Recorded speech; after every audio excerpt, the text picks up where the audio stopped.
ஆண்டவராகிய இயேசு கிறிஸ்துவின் நாமத்தினாலே அசம்பிளிஸ் ஆஃப் காட் திருச்சபையின் மூலமாக செய்யப்படுகிற இந்த நோயோர் பைபிள் ப்ரோக்ராமுக்கு உங்களை நாங்கள் வாழ்த்தி வரவேற்கிறோம். கர்த்தர் நமக்கு வேத வசனங்களின் விளக்கங்களை நமக்கு விளக்கி கொடுத்து நம்முடைய வாழ்க்கையில் கடைபிடிக்க ஏற்படுத்தி கொடுத்த இந்த நல்ல வாய்ப்பிற்காக நான் நன்றி செலுத்துகிறேன். நம்முடைய வாழ்க்கையில் நாம் வசனத்தை கை கொள்ளும் பொழுது, அவருடைய வார்த்தையின்படி நடக்கும் பொழுது கர்த்தர் நமக்கு நன்மைகளையும் ஆசீர்வாதங்களையும் அவர் தர மிகவும் உண்மை உள்ளவர் தேவனாய் அவர் இருக்கிறார். இந்த நாளிலும் விசேஷமாக தாவீதுடைய வாழ்க்கையிலிருந்து சங்கீதம் 101 சில காரியங்களை கற்றுக்கொள்ள கர்த்தர் நமக்கு கிருபை தருவாராக. தாவீது எழுதின இந்த 101 சங்கீதத்திலே தாவீது பல காரியங்களை அவர் சொல்லிக்கொண்டே வருகிறார். அந்த அதிகாரத்தின் அல்லது அந்த அதிகாரத்தின் ஒரு உள்நோக்கம், தாவீது தன்னுடைய வாழ்க்கையிலே உத்தமமாய் நடக்க விரும்புகிறார். தாவீதின் உத்தமம் என்கிற தலைப்பில் சில காரியங்களை உங்களோட பேச விரும்புகிறேன். தாவீது அந்த காரியங்களில் அவர் சொல்லுகிற போது அவருடைய வாழ்க்கையில் 2 காரியத்தை இந்த உத்தமத்திற்காக தாவீது உபயோகப்படுத்துகிறதை பார்க்க முடியும். முதலாவது ஒரு காரியம், தன்னுடைய உள்ளான வாழ்க்கையை அவர் சரிப்படுத்தி வைத்துக் கொள்கிறார். 2வது, அவரை சுற்றி இருக்கிற வாழ்க்கையை அவர் சரிப்படுத்தி வைத்துக் கொள்கிறார். இதைதான் அவருடைய உத்தமமான வாழ்க்கைக்கு அவர் மிகவும் ஆதாரமாய் கொண்டுள்ளதை இந்த 101 சங்கீதத்தில் இருந்து நாம் கற்றுக்கொள்ள முடியும். வேதாகமத்தில் பார்க்கும் பொழுது எல்லா இடங்களிலும் கர்த்தர் உத்தமமாய் நடக்கிறதை மிகவும் விருப்பமாய் அவர் உள்ளதை பார்க்கிறோம். ஆபிரகாமுக்கு சொல்கிறார், நீ எனக்கு முன்பாக நடந்து கொண்டு உத்தமனாய் இரு என்று ஆண்டவர் சொல்கிறதை பார்க்கிறோம். பவுல் தீமோத்தேயுக்கு எழுதுகிற போது 2 தீமோத்தேயு 2:15 பார்க்கிறோம், நீ வெட்கப்படாத ஊழியக்காரனாயிரு என்று சொல்லிவிட்டு அடுத்த கடைசியில் சொல்லும்போது சொல்லுகிறார், நீ தேவனுக்கு முன்பாக உன்னை உத்தமனாய் நிறுத்தும்படி ஜாக்கிரதையாயிரு என்று சொல்கிறதை பார்க்கிறோம். உத்தமம் ஒரு கிறிஸ்தவனுடைய வாழ்க்கையில மிகவும் அவசியமான ஒரு காரியமாக இருக்குது. இன்றைக்கு காலகட்டத்தில் உத்தமம் என்பது அது அப்படி இருந்தால் ஒருத்தவங்களை பார்த்து நம்ம சிரிக்க ஆரம்பிச்சிடறோம். அது என்ன பிழைக்க தெரியாமல் இருக்கிறாரு, இப்படி இருக்கிறாருன்னு சொல்லி நல்ல நேரங்களில் நம்ம அப்படி நினைக்க ஆரம்பித்து விடுகிறோம். அப்படி இல்லை, ஆண்டவராகிய இயேசு கிறிஸ்து உத்தமமாக இருக்கிறவர்களை மிகவும் அவர் நேசிக்கிற ஆண்டவராக இருக்கிறார்.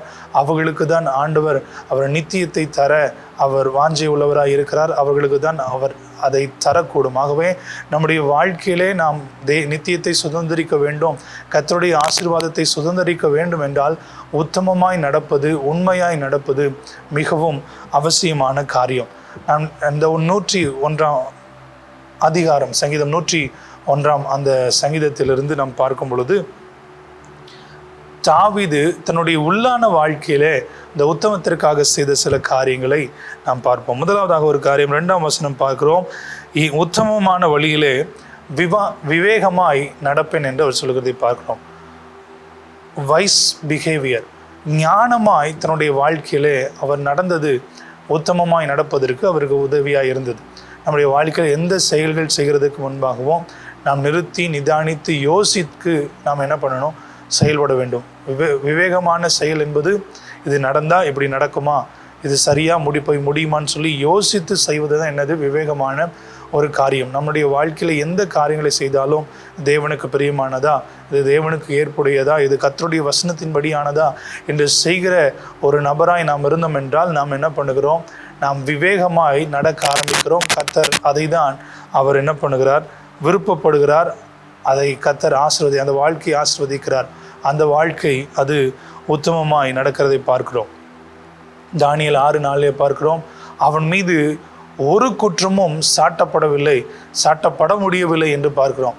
தானியேல் கூட இருக்கிறவங்க எல்லாரும் அவனை எப்படியாவது குற்றம் சாட்டி அவனை கீழே உட்கார வச்சிடணும், அவனை சாகடிச்சிடணும்னு சொல்லி அவங்க ட்ரை பண்ணுறாங்க. ஆனால் அவன் மேலே ஒரு குற்றமும் என்ன பண்ண முடியல, சாட்டப்பட முடியல. ஏனென்றால் அவன் விவேகமாய் ஜெபித்து நடந்ததை பார்க்கிறோம். நம்முடைய வாழ்க்கையில் நாம் விவேகமாய் நடக்கும் பொழுது நம் மீது எந்தவித குற்றமும் சாட்டப்பட முடியாத அளவுக்கு நாம் நடக்க கர்த்தர் கிருபை தருவார். வைஸ் பிஹேவியர் நமக்கு இருக்கணும். 2வது ஒரு காரியம் நம்ம என்ன பண்ணணும், அந்த பார்க்குறோம், அவர் சொல்லும்போது அவன் என் வீட்டிலே உத்தம இருதயத்தோடு என்ன பண்ணுவேன், நடந்து கொள்வேன். 101 சங்கீதம் 2ஆம் வசனத்தின் பிற்பகுதியில் பார்க்குறோம், என் வீட்டில் என்ன பண்ணுவேன், உத்தம இருதயத்தோடு நடந்து கொள்ளுவேன் என்று அங்கே சொல்லுகிறதை பார்க்குறோம். இன்றைக்கி நிறைய நேரத்தில் வெளியில் உத்தமமாக நடிச்சிடலாம், உத்தமமாக இருக்கிற மாதிரி, நம்மள மாதிரி நல்ல பிள்ளைகளுக்கு இல்லைன்ற மாதிரி நம்ம என்ன பண்ணிடலாம், வாழ்ந்துடலாம். ஆனால் வீட்டுக்குள்ளே இருக்கிற அந்த காரியம் தான் நம்ம என்ன பண்ணோம், முழுதுமாக வெளிப்படுத்தும். அப்போ நம்முடைய வாழ்க்கையில் நம்ம வீட்டில் நம்ம உட்கார்ந்துருக்கிறது, பேசுகிறது, செயல்படுகிறது, இது எல்லாத்துலேயும் உத்தமமாக நம்ம என்ன பண்ணணும், நடக்கணும். வெளியில் நம்ம ஆஃபீஸில், ஸ்கூலில், காலேஜஸில் எப்படி இருந்துட்டாலும் பரவாயில்ல. ஆனால் முதல்ல நம்மளுடைய உத்தமம் எங்கே வெளிப்பட வேண்டும் என்றால் வீட்டிலே வெளிப்பட கர்த்தர் நமக்கு என்ன பண்ணுவாராக, கிருபை தருவார். அதுதான் தாவீது சொல்கிறேன், என் வீட்டில் என்ன பண்ணுவேன், நான் உத்தமமாக நடப்பேன், நான் பரிசுத்தமாக நடப்பேன். நான் என் தனி அறையில் இருந்தாலும் சரி, என்னுடைய சிந்தை, என் பேச்சு, என் வார்த்தை, என் செயல், இவைகள் எல்லாம் பரிசுத்தமாக இருக்கும் என்று நம்முடைய வாழ்க்கையை நாம் என்ன பண்ணணும், இந்த உத்தமத்திற்கு நேராக நடத்தி கொள்ள கர்த்தர் நமக்கு கிருபை தருவாராக. மூன்றாவது ஒரு காரியம் 3ஆம் வசனத்தில் பார்க்குறோம். தீங்கான காரியத்தை என் கண்முன் என்ன பண்ண மாட்டேன், வைக்க மாட்டேன். நமக்கு முன்பாக எப்பொழுதும் நம்ம கண்ணுக்கு முன்பாக என்ன இருக்குதுன்னு சொல்லி நம்ம என்ன பண்ணணும், பார்க்கணும். தாவீதை போல நம்முடைய வாழ்க்கையில் எப்பொழுதும் நமக்கு முன்பாக எந்தவித தீங்கான காரியங்களோ, பாவ காரியங்களோ, துன்மார்க்கமான காரியங்களோ நாம் வைத்து கொள்ளாதபடி இருக்க கர்த்தர் கிருபை தருவாங்க. இன்றைக்கி நிறைய இடத்துல சோஷியல் மீடியாவில் பல மணி நேரங்கள் நம்ம என்ன பண்ணுறோம், நம்ம ஸ்க்ரோல் பண்ணி ரீல்ஸ் பார்க்குறோம், அதை பண்ணுறோம், இதை பண்ணுறோம். இவைகள் எல்லாவற்றிலும் நம்ம என்ன காரியத்தை ஃபோக்கஸ் பண்ணி பண்ணுகிறோம் என்பதை நாம் உற்று நோக்க வேண்டும். அது கன்ஸ்ட்ரக்டிவாக இருந்துட்டால் ப்ராப்ளம் இல்லை. ஆனால் தேவையில்லாமல் நாம் அதில் நேரத்தை செலவிட்டால் நம்முடைய கண்களின் மூலமாக அது நம்முடைய இருதயத்திற்குள்ளாக சென்று நம்முடைய சரீரத்தை அதை அசுத்திப்படுத்தும் என்று நாம் சுவிசேஷங்களிலே வாசிக்கிறதை பார்க்க முடியும். அப்போ நம்ம என்ன பண்ணணும், நம்ம பார்க்குற காரியங்களில் மிகவும் கவனமாக இருக்கணும். நம்ம கண்ணுக்கு முன்னாடி எப்பொழுதும் தீங்கான காரியத்தை என்ன பண்ணணும், பார்க்காதபடி நம்ம என்ன பண்ணணும், கண்ட்ரோல் பண்ணிக்கொள்ள கர்த்தர் நமக்கு கிருபை தருவார். பார்த்து கொண்டே இருக்கும்போது தேவையில்லாத கண்டென்ட் அல்லது ஏதாவது முறைகேடான காரியங்கள் வந்துச்சுன்னா டக்குன்னு எதனா பண்ணிடணும், க்ளோஸ் பண்ணிட்டு போயிடணும். நம்முடைய கண்களுக்கு முன்பாக எப்பொழுதும் தீங்கான காரியத்தை பார்ப்பதற்கு நாம் என்ன பண்ணக்கூடாது, அனுமதிக்கக்கூடாது. அப்படி நடக்கும்பொழுது நம்ம உத்தமத்திற்கு நேராக என்ன பண்ணுகிறோம், நடக்க ஆரம்பிக்கிறோம். அடுத்தது அதே 3ஆம் வசனத்தில் பிற்பகுதிகளை பார்க்கிறோம். வழி விலகிறவர்களின் செய்கைகளை நான் என்ன பண்ணுகிறேன், வெறுக்கிறேன் என்று அவர் சொல்கிறதை பார்க்கிறோம். விழத் தள்ளுகிற அல்லது கீழே விழச் செய்கிற எல்லா காரியங்களையும் நம்ம என்ன பண்ணணும், வெறுக்கணும். சிம்பிளாக சொல்ல போனால் பாவத்தை என்ன பண்ணணும், வெறுக்கணும். தீமை என்ன பண்ணணும், வெறுக்கணும். கர்த்தருக்கு பிரியமில்லாத எல்லா காரியங்களையும் நம்ம என்ன பண்ணணும், வெறுக்கணும். இன்றைக்கி நிறைய இடத்துல என்ன பண்ணிடுறோம், நம்ம அட்ஜஸ்ட் பண்ணிட்டு போயிடும். வழி விலகுனா சரி இதுதானே கொஞ்சம் கஷ்டமாக இருக்கல, கொஞ்சம் என்ன பண்ணிக்கிறோம், அட்ஜஸ்ட் பண்ணிக்குவோம். வீட்லேயோ ஆஃபீஸ்லேயோ வேலை ஸ்தலங்களையோ அந்த உண்மைத்தன்மையை விட்டு என்ன பண்ணலாம், கொஞ்சம் தானே இதெல்லாம் பண்ணால் ஒன்றும் தப்பு இல்லைன்னு சொல்லி நம்ம என்ன பண்ணுகிறோம், அட்ஜஸ்ட் பண்ணி போகிறோம். ஆனால் நாம் அட்ஜஸ்ட் பண்ணி போகக்கூடாது. கர்த்தர் விரும்புகிற ஒரு காரியம் நம்ம என்ன பண்ணணும், அதில் நிலைத்திருக்க வேண்டும். என்னன்னாலும் சரி, இதை விட்டு நான் என்ன பண்ண மாட்டேன், நான் விலக மாட்டேன், பொய் சொல்ல மாட்டேன், லஞ்சம் வாங்க மாட்டேன், இப்படி தான் இது நடக்கணும்னா இப்படி தான் செய்வேன், அதுலேருந்து என்ன பண்ண மாட்டேன், நான் கொஞ்சமும் பிசக மாட்டேனுங்கிற ஒரு இருதயத்தோடு வாழும்போது நம்ம என்ன பண்ணுகிறோம், உத்தமமாய் நடக்க ஆரம்பிக்கிறோம். அடுத்ததாக ஒரு காரியம், நம்முடைய இருதயத்துக்கு ஏற்காத காரியங்கள் நம்ம என்ன பண்ணணும், நாம் அவைகளை அகற்ற வேண்டும். அதே 3ஆம் வசனத்தில் பார்க்குறோம், அது என்ன பண்ணாது, பற்றாதுமா என்று அது பார்க்குறோம். நம்முடைய வாழ்க்கையில் நமக்கு மாறுபாடாய் தோன்றுகிற அல்லது இது சரி வராது, அப்படி இது தவறான காரியம்னு ஒரு காரியம் தோணுச்சுனாலே அதை விட்டு விலக கர்த்தர் நமக்கு என்ன பண்ணுவாராக, கிருபை தருவாராக. 4ஆம் வசனத்தில் பார்க்கிறோம், மாறுபாட இருதயம் என்னை விட்டு அகல வேண்டும், பொல்லாதவனை நான் என்ன பண்ண மாட்டேன், அறிய மாட்டேன் என்று அங்கே வசனம் சொல்கிறதை பார்க்கிறோம். அப்போ நம்ம அடுத்த ஒரு காரியம் என்ன பண்ணணும்னா, பொல்லாதவர்களை விட்டு என்ன பண்ணணும், விலக கர்த்தர் கிருபை தருவாராக. பொல்லாதவர்கள் அவர்கள் செய்கிற தீமைகள், ஒரு 4 பேர் தவறான காரியங்களை பேசிகிட்டு இருந்தாங்கன்னா அந்த இடத்த விட்டு என்ன பண்ணிடணும், அகன்றணும். ஒருத்தவங்க ஏனென்றால் நம்ம அந்த இடத்துல இருக்கும்போது ஆட்டோமேட்டிக்காகவே கொஞ்ச நாட்கள் நம்ம அப்படிப்பட்ட சூழ்நிலைகள், தவறான சூழ்நிலைகளில் சண்டை போடுற ஒருத்தவங்களோட, கோபப்படுறவங்க ஒருத்தவங்களோட, தவறான காரியங்கள் செய்கிற அந்த கும்பலோடு நம்ம அடிக்கடி இருந்துகிட்டே இருந்தோம்னா நமக்குள்ளே ஆட்டோமேட்டிக்காக என்ன பண்ணிடும், அந்த காரியம் வந்துடும். அப்போ நம்ம என்ன பண்ணணும், அப்படிப்பட்ட ஒரு சூழ்நிலைமை நம்ம சென்ஸ் பண்ணிட்டோம்னாலே அந்த இடத்தை விட்டு அகன்று போக கர்த்தர் நமக்கு என்ன பண்ணுவாராக, கிருபை தருவாங்க. இப்படி நடக்கும்போது நம்ம உத்தமத்திற்கு நேராக நடக்க ஆரம்பிக்கிறோம். 5ஆம் வசனத்தில் பார்க்கிறோம், பிறனை என்ன பண்ண மாட்டேன், ரகசியமாய் அவதூறு பண்ணுகிறவனை நான் சங்கரிப்பேன் அப்படின்னு சொல்கிறத நம்ம பார்க்குறோம். இதில் சிம்பிளாக சொல்லணும்னா நான் என்ன பண்ண மாட்டேன், குறை சொல்ல மாட்டேன் அப்படின்னு சொல்லி தாவீது சொல்கிறதை பார்க்குறோம்.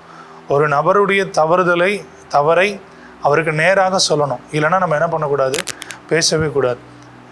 நம்ம பேச அது தேவையில்லாத அழுக்குகளை நம்முடைய வாழ்க்கையில் என்ன பண்ணிடணும், சேர்த்துட்டோம். குறை பேசுறது, குற்றம் கண்டுபிடிக்கிறது, தேவையில்லாத காரியங்களை மற்றவங்களை பற்றி பேசுறது, இது எல்லாவற்றையும் நம்முடைய வாழ்க்கையிலிருந்து அகற்றிவிட கர்த்தர் நமக்கு என்ன பண்ணுவாராக? கிருபை தருவாராக. இதை தான் கர்த்தர் என்ன பண்ணுகிறார்? நம்முடைய வாழ்க்கையிலே அவர் செய்ய விரும்புகிறார். குறை என்ன பண்ணக்கூடாது? பேசக்கூடாது. அதை என்ன பண்ணிடணும்? விளக்கிடணும். கடைசியாக ஒரு காரியம், மேட்டின்மையான பார்வை நமக்குள்ளே என்ன பண்ணக்கூடாது? இருக்கக்கூடாது. மேட்டின்மையான பார்வை, மேட்டின்மையான இருதயம் நமக்குள்ளே, பெருநெஞ்சு, மேட்டின்மையான பார்வை, இதை விட்டு நம்முடைய வாழ்க்கையை விட்டு அகற்ற கர்த்தர் நமக்கு என்ன பண்ணுவாராக? கிருபை தருவார். அன்றைய நேரத்தில் நம்ம என்ன பண்ணுவோம்? மற்றவங்களை தரை குறைவாக எண்ணுவோம். அவங்க தானே, அப்படியா? அதில் அந்த மாதிரி மற்றவங்களை தரை குறைவாக எண்ணுகிற காரியங்கள், நம்மை உயர்வாய், நம்மை அகந்தையாக எண்ணுகிற காரியங்கள் எல்லாம் நம்மை உத்தமமாய் நடக்கக்கூடாதபடிக்கு அது என்ன பண்ணிடும்?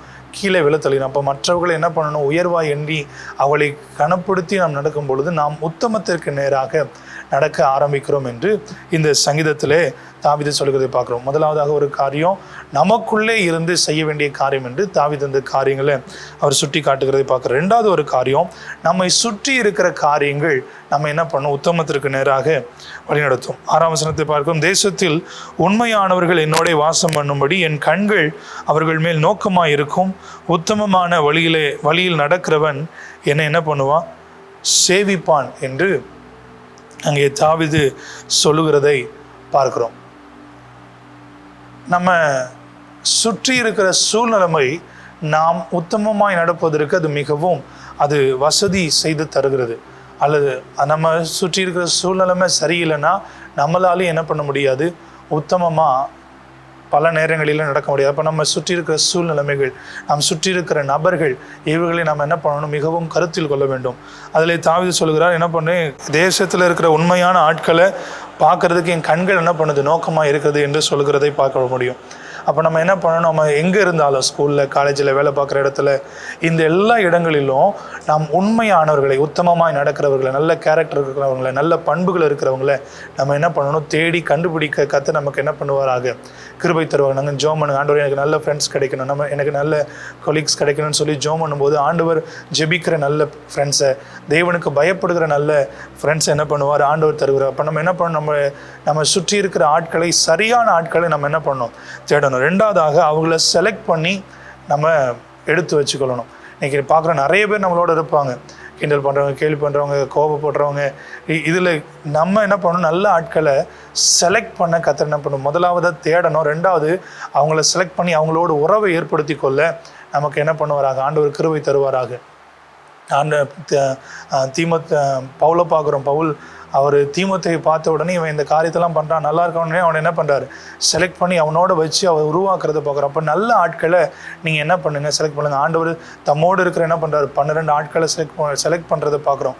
அப்போ நல்ல ஆட்களை செலக்ட் பண்ணி உங்களோடு வைத்து கொள்ளும்போது அவர்கள் உங்களுடைய உத்தமமான வாழ்க்கைக்கு அவர்கள் என்ன பண்ணுவாங்க? மிகவும் உறுதுணையாக என்ன பண்ணுவாங்க?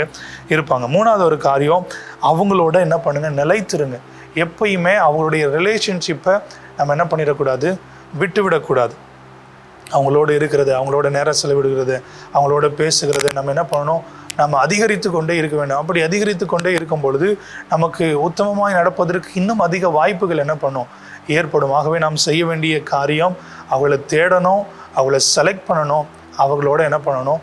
அவங்க நம்ம ஸ்டே பண்ணணும். நிலைத்திருக்கும் பொழுது நம்ம கர்த்தர் நம்முடைய வாழ்க்கையை உத்தமமாய் நடக்க என்ன பண்ணுவார்?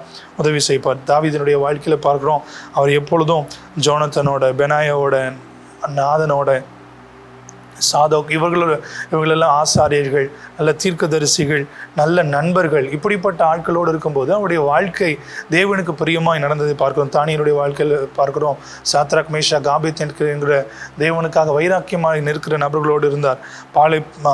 பவுலை பார்க்கிறோம், அவர் என்ன பண்ணுகிறார்? தீமோத்தேயு, தீத்து, அப்போஸ்தலர்கள், இப்படி நல்ல தேவ மனிதர்களோடு இருக்கும்போது இன்னும் அவருடைய வாழ்க்கை தேவனுக்கு நேராய் சரியாய் நடத்தப்படுகிறதை பார்க்க முடியும். அப்போ நம்ம என்ன பண்ணணும்? நம்மை சுற்றி இருக்கிற காரியங்களை, நம்ம சுற்றி இருக்கிற நபர்களை நாம் தேடி, நல்ல நபர்களை தேடி அவங்களை தேர்ந்தெடுத்து நம்முடைய வாழ்க்கையோடு நாம் அவங்களை இணைத்து கொள்ளும்போது நாம் உத்தமமாய் நடக்க கர்த்தர் என்ன பண்ணுவார்? கிருபை தருவார். இதுதான் தாவீது செய்த 2 காரியம். தனக்குள்ள அவர் உத்தமமாய் நடக்க வேண்டிய காரியங்களை செட்டேட் பண்ணுகிறார். ரெண்டாவது, தன்னை சுற்றி இருக்கிற காரியத்தில், தன்னை சுற்றி இருக்கிற நபர்களை, உத்தமமாக இருக்கிற நபர்களை தன்னோடு சேர்த்து கொள்கிறார். இது அவருடைய உத்தமமான வாழ்க்கைக்கு பெரிய கர்த்தருக்கு முன்பாக பிரியமாய் நடக்கிற வாழ்க்கைக்கு அவருக்கு மிகவும் உதவியாக இருக்கிறது. நாம் நம்முடைய வாழ்க்கையிலே உத்தமமாய் நடப்பதற்கு நமக்குள்ளே சரி செய்ய வேண்டிய காரியங்களை சரி செய்து நம்மை சுற்றி இருக்கிற நபர்களை சரியாக நாம் தேர்ந்தெடுத்து அவர்களோடு பழகும்போது நாம் உத்தமமாய் நடக்க கர்த்தர் என்ன பண்ணுவார்? கிருபை தருவார். கண்களை மூடி ஜெபிப்ப. நல்ல ஆண்டவரே, நாங்கள் உத்தமமாய் நடக்க உதவி செய்வீராக. எங்கள் உள்ளத்திலே நாங்கள் செய்ய வேண்டிய மாற்றங்களை செய்து எங்களுக்கு அன்றை சுற்றி இருக்கிற நபர்கள் அவர்கள் மூலமாய் நாங்கள் பெற வேண்டிய நல்ல காரியங்களை நல்ல நபர்கள் மூலமாய் உத்தமமாய் நடக்கிற நபர்கள் மூலமாய் நாங்கள் பெற்றுக்கொண்டு உமக்கு முன்பாக உத்தமமாய் நடந்து கொள்ள எங்களை ஜாக்கிரதையாய் அன்றை காத்து கொள்ள கர்த்தர் உதவி செய்வீராக. இயேசுவின் நாமத்தில் எங்கள் ஜெபங்களை எடுக்கிறோம் எங்கள் நல்ல பிதாவே. ஆமென். ஆமென்.